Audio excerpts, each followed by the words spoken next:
Thank you so much, Ahmed Hussein. Honorable Minister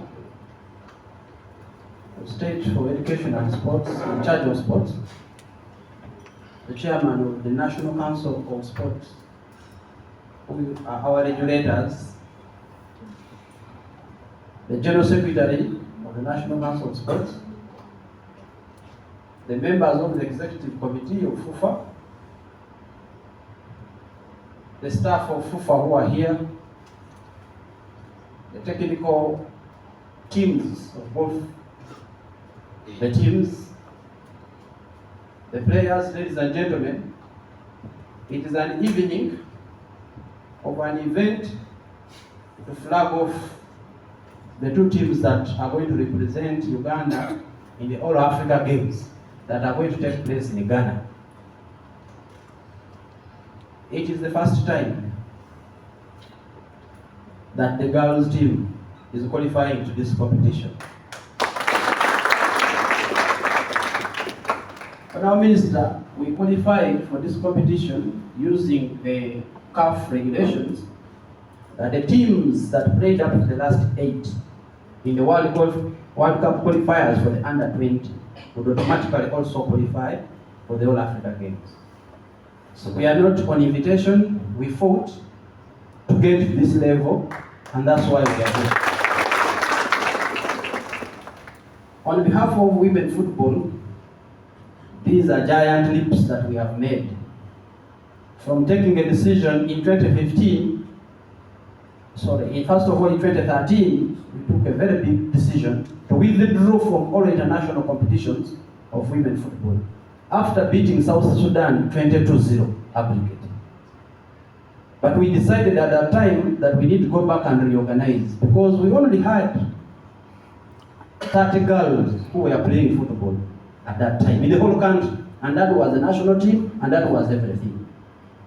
So in 2015, the executive committee that I had decided that we create the league for women, and everybody thought it was an idea which was not feasible, as always. But we went ahead and gave very many girls an opportunity to play football by playing club football. In the process, today as we speak, fast forward, we have 2 national competitions. The Fufa Women's Super League as the Elite and Top League, composed of 10 clubs, and also the Elite League, which is also national, composed of 13 clubs as we speak. Then, we also have women football being played at regional level in the regions, and that's where the qualifiers, the Elite League, come from. Now, this has given us a very big sample space for us to be able to choose the different national teams. I want to thank the schools, USSA, headed by Mr. Mugisha, that they have put up competitions for schools also for girls football. So out of all these competitions, Honorable Minister and National Council of Sports, we have the under-17 women football team. We have the under-20 women football team. And we have the Crested Cranes. And through these structures, we believe it will be good for us to tap talent, develop, give them opportunities, and be able to present the Crested Cranes, which is the senior team, in the highest competitions, and that's the World Cup. We have not only done that, but we have gone ahead to compose very strong technical teams. Because it's one thing to identify talent, it's another thing to develop it, and it's another thing to present it for a competition. But as you have heard, we have the coach who comes from South Africa by nationality, and he's here on a mission. Hussein was wrong with introduction. The coach is the coach for the Crested Cranes. We have tasked her that for us to be able to develop a very strong Crested Crane, we must get one step back and make sure that the players who are coming at this level are the ones that are going to fit into the Crested Cranes. We have assembled a very good technical team, as you have seen, and we believe we have the expertise to support very many talented young girls you have seen in this room to put up a competition when we go to Ghana. Honourable Minister, as I conclude on the side of women football, it's also true that many of our girls are breaking through to the international level. We have players in different countries, in Russia, in England, in Denmark, in Cyprus, in the United States. And we believe that this is an inspiration to the other players who are still playing here to make sure that they can also get into the big ranks. Honourable Minister and guests we have tonight, this is an event to eat, not to speak. To eat together before the team travels. But allow me also to talk about the boys. As we talk about the girl child, they always say I'm normally biased for the girl child. But we are also making efforts with the boys. Because we have the under 15, we have the under 17 national team, we have the under 20 national team, we have the under 23, and of course the senior team. And again, we qualified the last time, the first time we qualified for this competition, I'm told, was 1965. The second time was 1991. The third time was 1999. We also played there at 2011. And you can see it is taking us decades. But this time we qualified for having gone to Egypt in the competition of under 20 when we were trying to qualify for the World Cup, and we finished the quarterfinals, having lost that match to Nigeria 1-0. But it was good enough for us to qualify for this competition. Once again, we are here, Honourable Minister, by merit. And there are only 8 countries in Africa that have made it to this level, on the side of boys, but also on the side of girls. Our big master plan, technical master plan, is to ensure that we have the competitive, because that's the pinnacle, senior national team. But we are aware that for us to be able to reach that level, we must start with players when they are young, taken through the proper processes, giving them an opportunity and a lot of continuity. Honourable Minister, the players we are seeing here have started with us right from the Fufa Juniors League. Again, another competition we started between the clubs. Some of them have played in the under 17 national team that qualified to the African Cup of Nations, but incidentally it didn't take place because of COVID. There is a continuation of the same players into the under 20 team which played in Egypt. And here we are continuing to the All Africa Games. I want to take this opportunity to assure everyone, our ministers, the Federation of Uganda Football Association, we are working within our limited means, as you already aware, to ensure that we have prepared these teams. We are trying to motivate them, but also talking to them to use this platform to get even bigger opportunities. We believe that they are going to put up a fight, and as I told you, the last outing we had was this team playing with the senior team of Ethiopia in the friendly. And we lost 1-0, but you could see the team put up a very good competition.